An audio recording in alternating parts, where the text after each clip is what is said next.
Right. So welcome. I'm really super excited about this.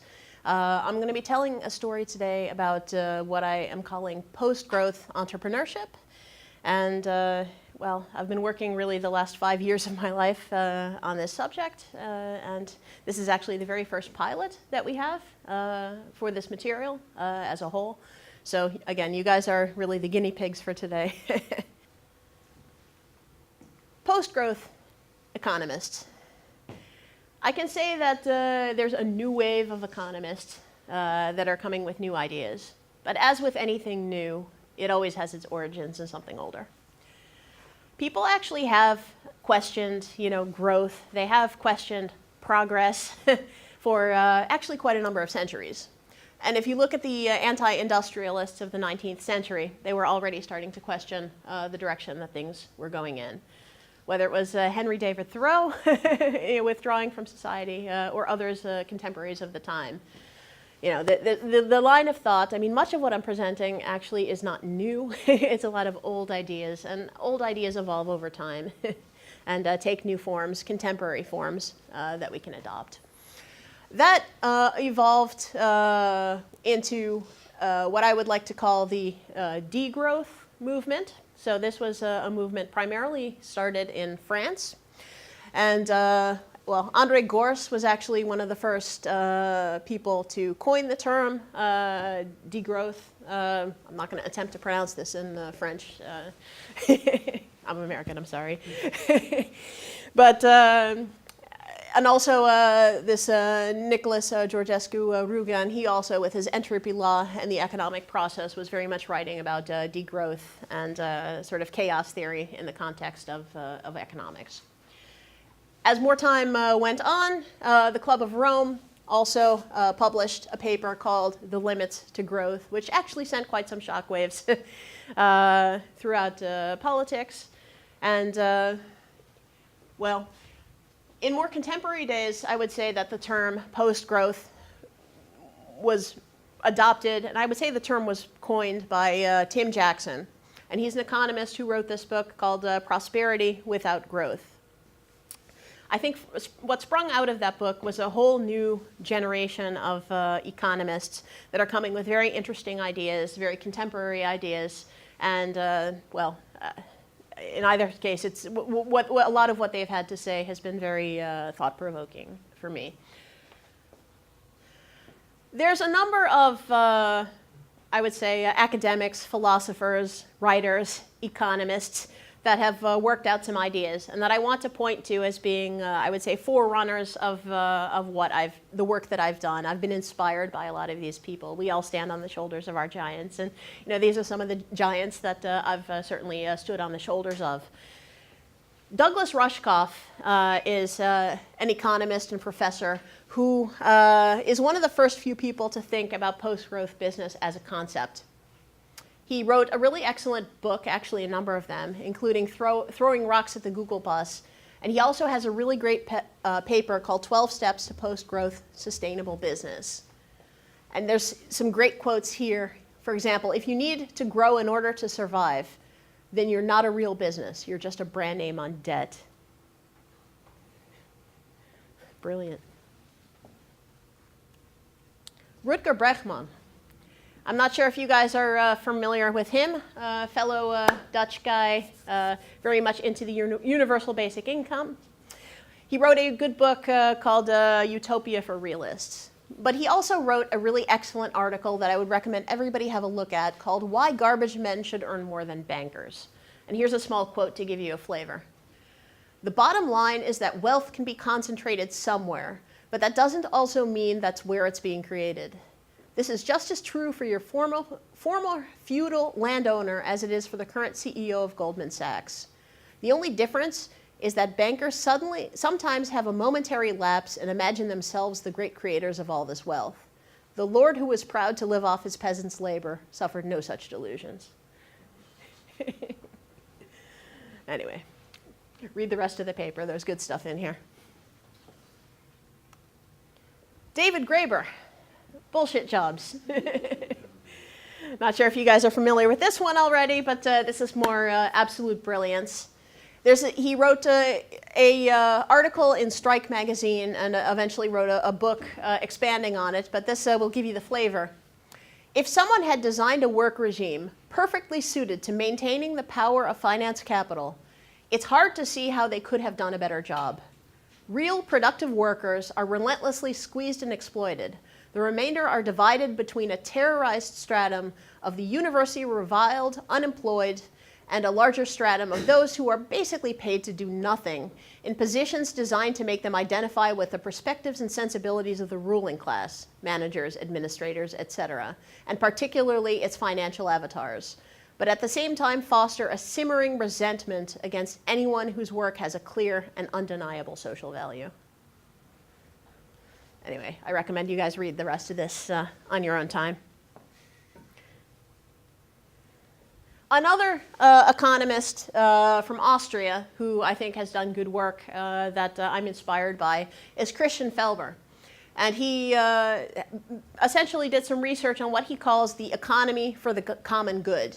And he created this thing called the common welfare matrix, which essentially enables you to look at the characteristics of yourself as a business or organization and then line up how this is accomplishing social goals. He actually created a scorecard for this, and I think this is a useful tool.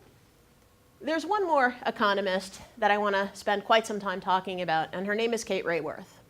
So she's one of the new generation of post-growth economists, and I have to say personally she's one of the economists whose message has very much spoken the most to me. She wrote a book called Donut Economics. I'm not sure if any of you guys have heard of it, but it's quite a lovely book for those who haven't seen it.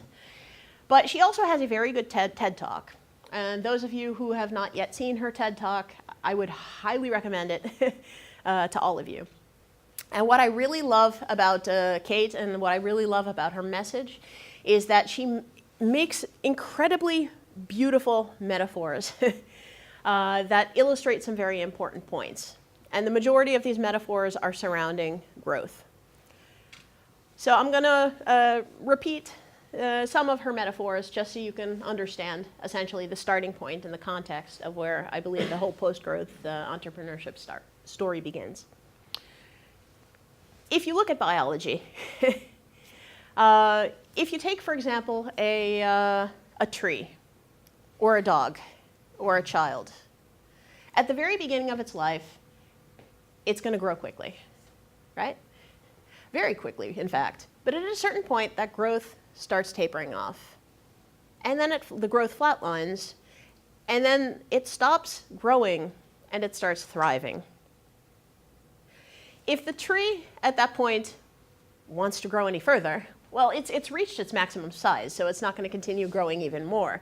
But what it does is that tree has seeds, and it then spreads those seeds, and then that produces lots of little new trees. And then those new trees grow, and then, et cetera.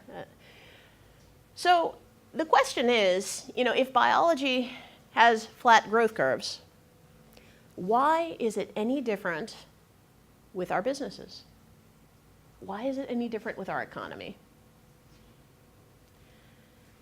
In terms of economy, we tend to think about things in terms of GDP, gross domestic product. And there's, the line, the growth line of GDP, it always has to be up, If it ever starts flattening out, what happens? Recession, suffering. Why? Why is it this way? Economists like Kate would suggest that perhaps there's some extractive element from our economies that are preventing us from being able to flatten things out, and still being able to be okay. Now, coming back to biology, there is one thing in nature that does grow forever. In fact, exponentially even. It's sometimes malignant. It might kill you.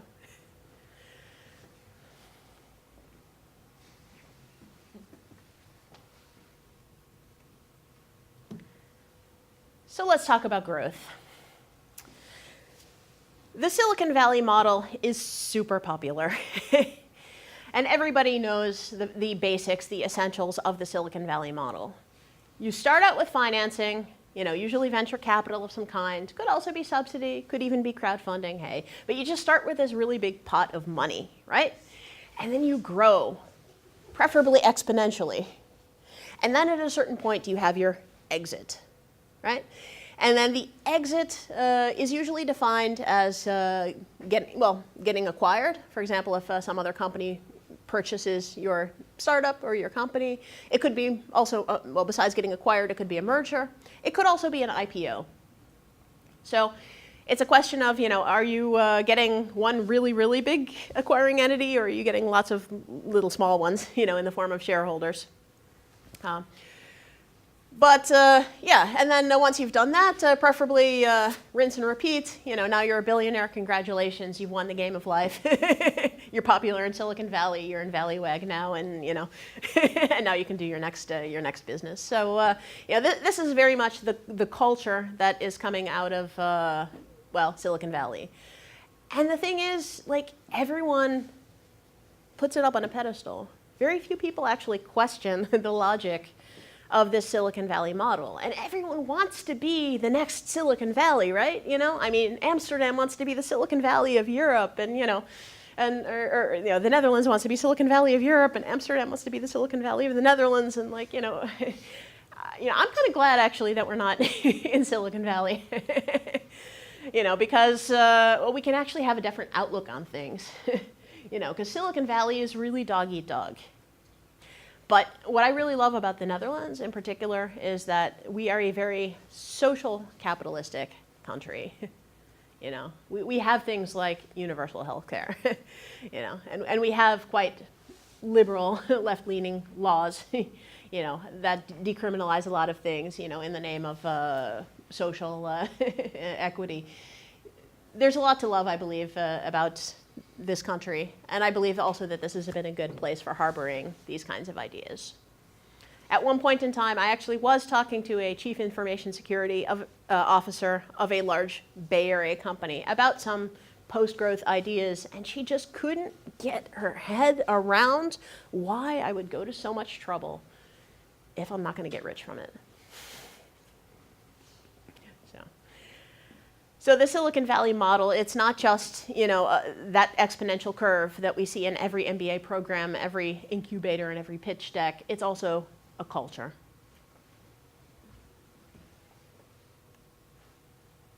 But the question is really, who benefits from this? Well, if you think about it, why do you actually need an exponential curve? Why do you actually need exponential growth? Why do you need to grow that fast? Is this really essential for running a successful business? Can you even keep it up in the long term as a successful business? Actually, the whole logic of the exponential curve is that it is purely in service of the exit. We want to grow so quickly because after a discrete amount of time, we're planning on getting out. And we want a really big financial windfall. This is the purpose of the exponential curve, because if you're not planning on exiting, you know what? Slow organic growth is just fine. And it gets you there. Another thing we need to think about is dividend. So I mentioned briefly the whole idea of there being an extractive element from our economy, right?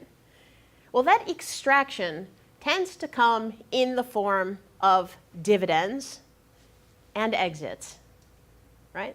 So I can explain dividends to those of you who don't know. I mean, dividend is essentially when you hold shares, when you hold stock in a particular company, and that allows you to extract financial value out of that company. So exits, of course, when most people exit, whether it's IPOs or getting acquired, I mean, that also tends to bring a large pot of money to a particular individual. But the problem with these things are they pull the value out of the business. And then what's left? You know, and the question is really, you know, who exactly is, who pays this price? You know, my line of arguing with this is that I believe that dividend and exit, this extractive element, this is what prevents us from having businesses with flat growth curves. This is what prevents us from having an economy that can flatline without going into recession.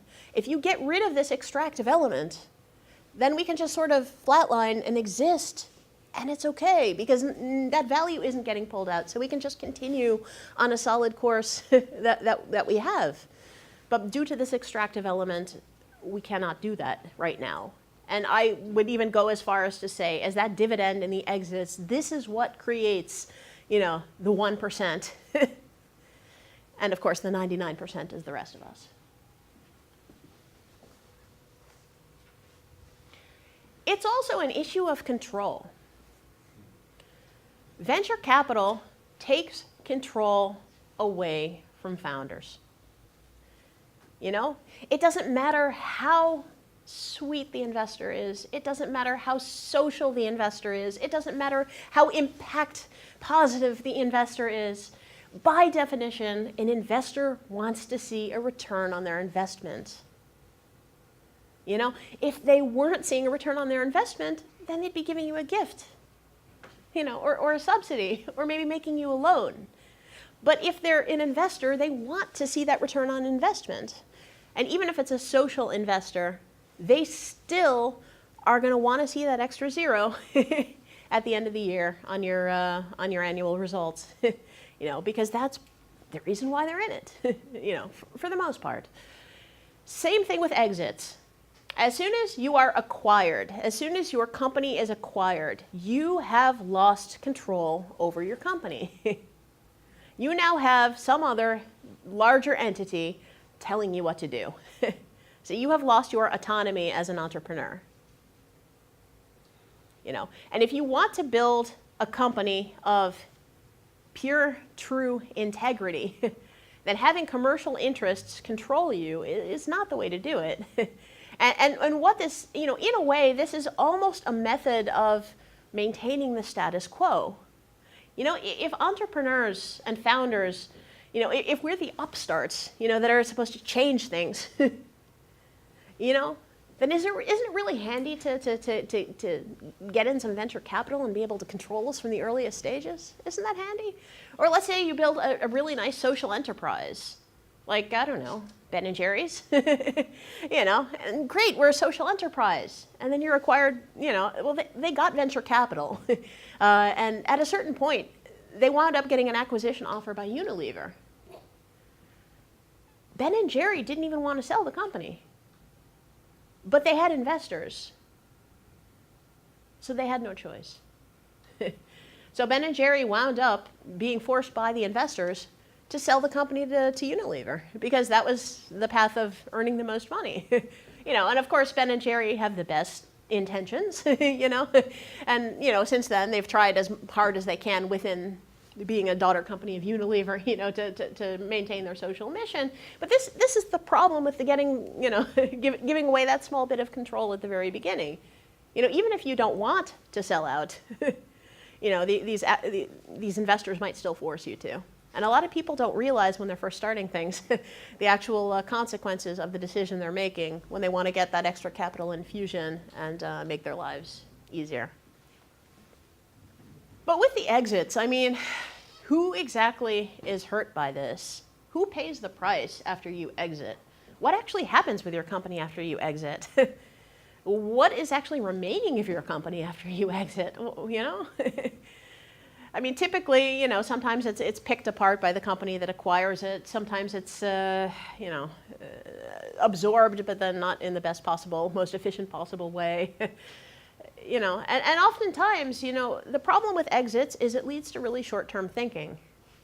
And if you're trying to optimize for maximum profitability, you know, and a really profitable exit, then the point is that it's short-term thinking. After the exit, then people figure, well, it doesn't matter what happens with the company. It doesn't matter what goes on because, you know, we've benefited, right? But then the question is, who pays the price for this? I mean, and we have seen over the years that there is a huge social cost. There's a huge environmental cost that we're paying for these exits, you know? And economists can chalk them up as being, you know, externalities, market externalities. But at the end of the day, I mean, what exactly is an externality? It doesn't exist. You know, and this comes back to Kate Raworth. I mean, you know, with her view of the world, you know, there is no such thing as an externality because, I mean, all of the input to a particular system is coming from somewhere. So, you know, whether it's the environment or whether it's unpaid labor sources like women working at home, you know. So there is no such thing as an externality. But, you know, the Silicon Valley model actually doesn't care about these things. But if we want to move forward as a society, we need to.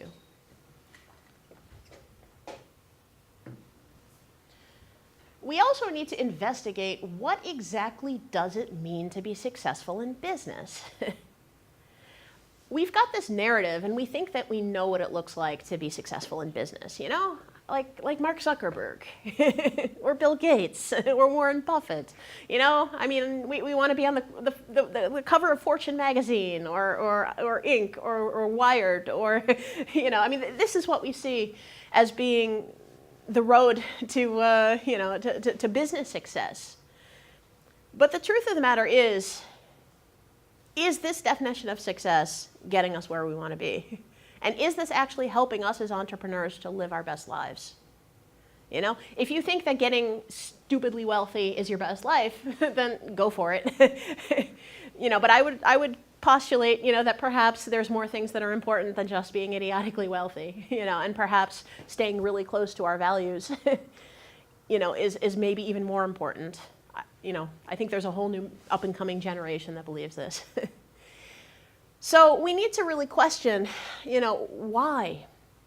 Venture capital, you know, people think, oh yeah, well, we need venture capital because we want to grow quickly and because, you know, this is really essential for building my business and so we can claim our share of the market quickly, you know? But the real reason I think why most startup entrepreneurs want venture capital is for emotional reasons. They want validation. You know, if you're a new founder and you're creating a brand new startup, what more powerful validation can you get than in having an experienced entrepreneur that believes so much in you that they want to put their money where their mouth is, you know, and they want to give their money to support your business. You know, and if you want to feel successful as a startup entrepreneur, this is the way to get that warm, fuzzy feeling, right?